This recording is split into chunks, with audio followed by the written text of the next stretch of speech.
Well, hello, soul family. Beautiful rising, good afternoon, and or lovely evening to you, wherever you are, depending on the location of your rotation.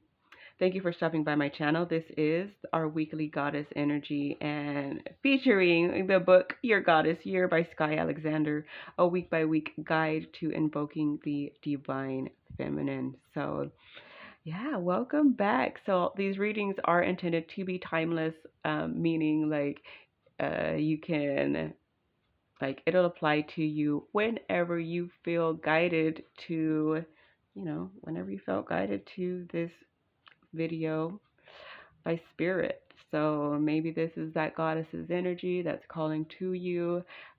But yeah, since this is like a week by week guide, it is timeless. So yeah, every week occurs every year. So, yeah. All right. And so we are up to August. I am so excited. So, yep, here we are to August already. Already. Gosh.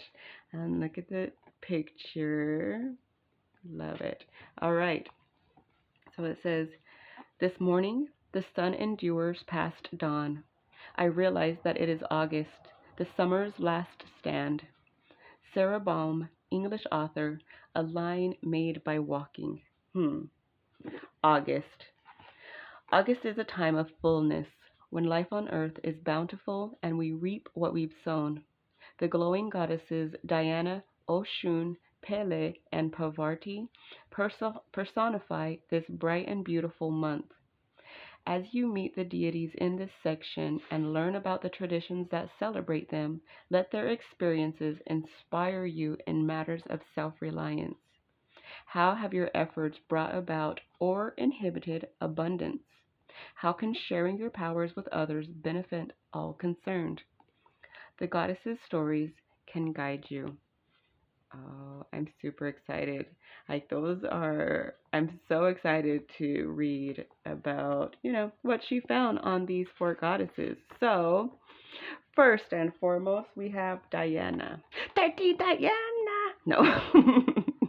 I'm just kidding. But it would be interesting to know who was the Diana MJ was singing about. So, first and foremost, we have Diana. Yes. So, Diana, the dates for inviting her, August 7th through the 13th.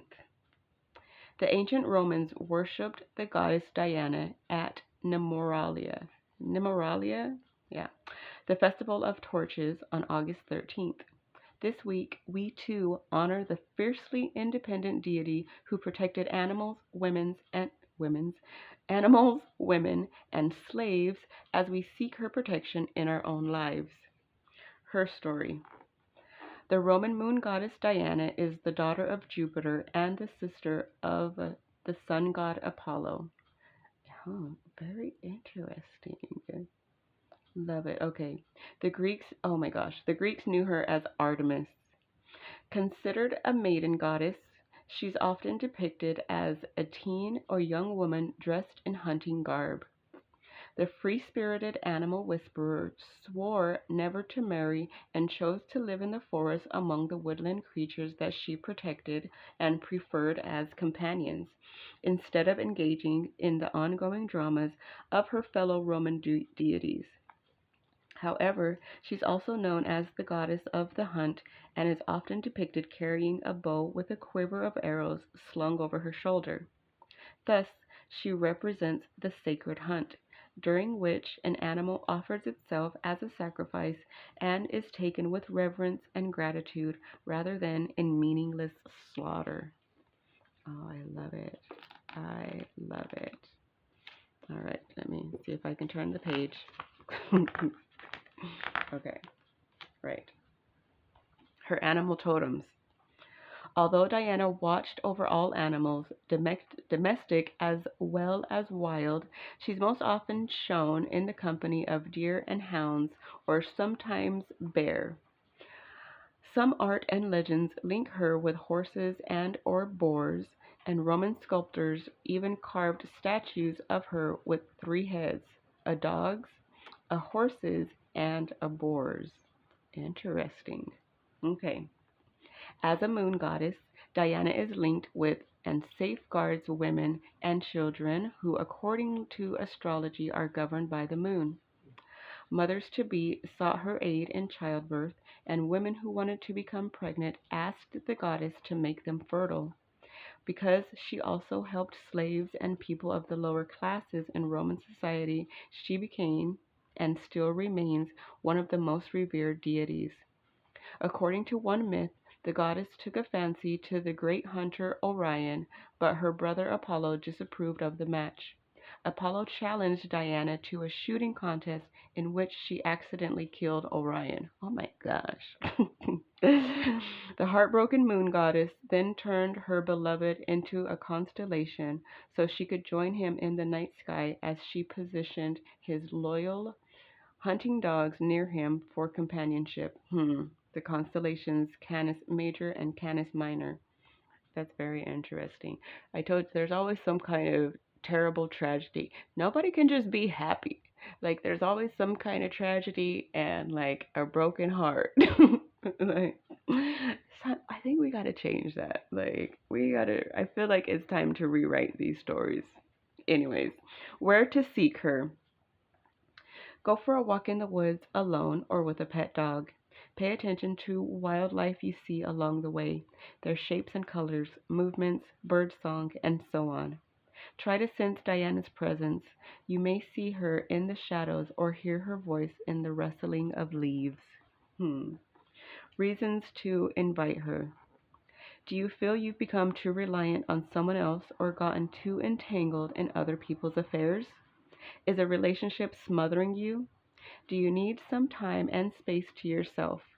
If so, Diana can show you how to be more independent and to stand up for yourself with confidence. That's very much Leo energy, right? She'll teach you how to care for others without losing yourself in the process. Let her guide you into the woods that represent your own inner nature and show you how to reconnect with your natural wildness. Diana can also assist women during pregnancy and help mothers care responsibly for their children without limiting their freedom. Interesting. How to invite her.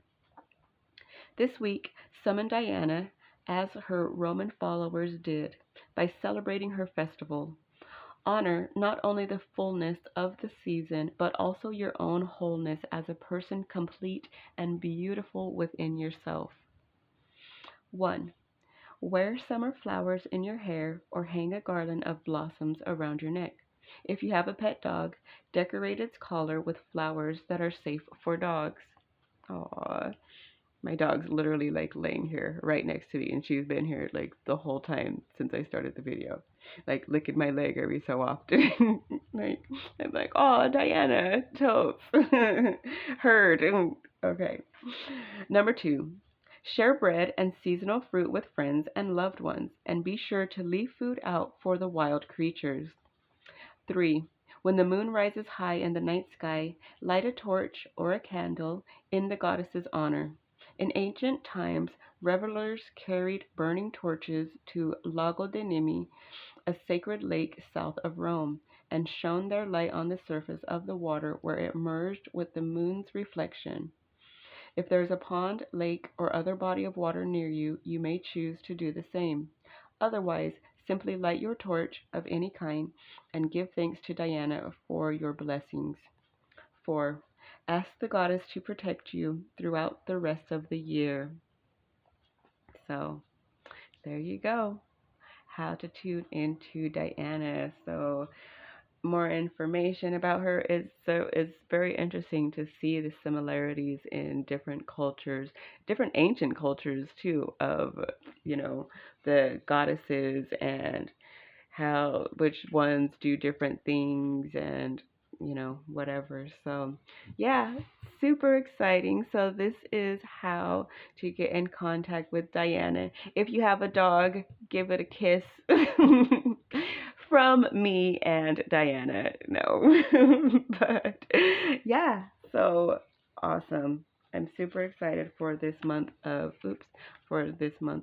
goddesses. So, Diana, that's how, yeah, and then next is Oshun. I'm super excited for that one as well.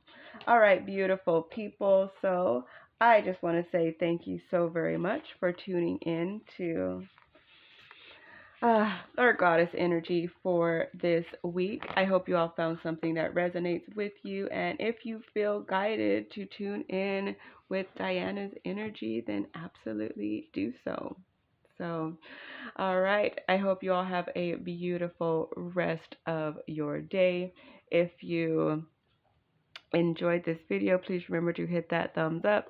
And whether or not you decide to subscribe, it's completely up to you. There's no pressure. I hope you all have a wonderful rest of your day, and I'll see you in the next one.